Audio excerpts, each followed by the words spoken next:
Tu travailles dans un bureau, tu as mal au dos. Tu te souviens de mon conseil numéro un?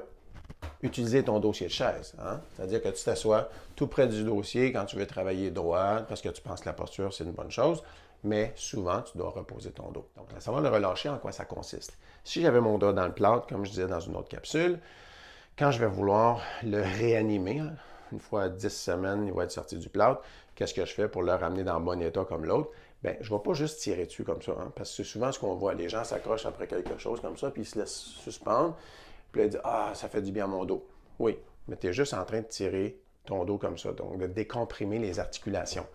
Qu'il y en ait 3 ou qu'il y en ait 13, c'est la même chose. Ce qu'on veut savoir, c'est ce qui va donner une aisance constante à tes articulations et à ton dos. Ça va être de pouvoir, ça va être la mobilité, donc la capacité de ton dos à bouger dans toutes les directions. Puis la première auquel on pense, c'est arrondir le dos. Parce que nos muscles du dos nous tiennent constamment assis droit ou debout en bonne posture. Ben, ces muscles-là doivent non seulement se reposer, mais doivent retrouver leur longueur optimale. Comment on fait ça? Regarde bien ça. Donc, tu vas aller mettre le milieu de ton dos, hein, l'autre, un soutien-gorge, c'est une femme, là où tes mains sont plus capables d'aller pour un homme. Donc, tu appuies ça dans la chaise, tu es assis à une largeur de main, puis là, tu pousses, tu as déjà le dos rond. Puis là, tu viens rentrer le menton contre ton thorax. Tes épaules sont relâchées, sont basses. 20 à 30 secondes, selon le temps que tu veux prendre. Si tu le fais 20 secondes, tu es mieux de le faire plus souvent. 30 secondes, une couple de fois par jour, ça devrait faire déjà beaucoup de bien. Donc comme ça, première phase. Deuxième phase, c'est d'envoyer tes épaules contre tes genoux. Bien entendu, si c'est trop rough, parce que ça tire partout, hein, puis là où ça tire, c'est que tu en as besoin. Ça veut dire qu'il y a des muscles qui ont atrophié, puis là, tu mets sous tension, puis ça tire.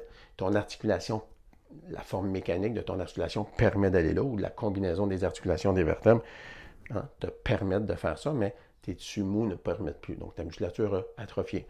Donc, quand tu fais ça, si ça tire trop, éventuellement, ce que tu vas faire, tu vas garder le menton là, tu vas appuyer les coudes sur les genoux, puis tu vas contracter les abdos. Parce que si tu ne contractes pas les abdos, ça se peut que tes muscles que tu essaies d'étirer dans le dos, ils résistent à ce que tu ne tombes pas par en avant. Donc, éventuellement, tu vas vouloir descendre les épaules là, puis relâcher complètement ton dos. Donc, jour après jour, de le faire 3-4 fois par jour, tu vas finir par regagner ça, puis tu vas voir que une fois sur deux, pour les gens qui vont essayer ce conseil-là, ça va défaire des douleurs qui partent à peu près des côtes en bas et en montant. Donc, ces douleurs-là, ça va être soulagé beaucoup grâce à ce relâchement-là. Et à utiliser souvent mon appui d'autre. Si tu as des douleurs lombaires, tout ça, ça va t'aider aussi. Mais ça ne va pas les enlever. Pourquoi? Le sciatique, le sacroiliaque, douleur aux hanches, douleur lombaire, ça provient de la musculature des jambes et du bassin. Donc, il y a une autre vidéo qui va venir te donner des conseils sur comment défaire tes douleurs lombaires, tes douleurs au bassin, et tout ça devrait t'aider beaucoup. Si tu apprécies les conseils que je te donne, invite-moi à faire une présentation dans ton entreprise, un Lunch and Learn le midi, sinon une plus grosse conférence, ça va me faire plaisir. Merci d'avoir écouté Jean-Pierre Perrault pour le corps humain, mode d'emploi. On se voit bientôt. Partage, merci de partager, merci de commenter.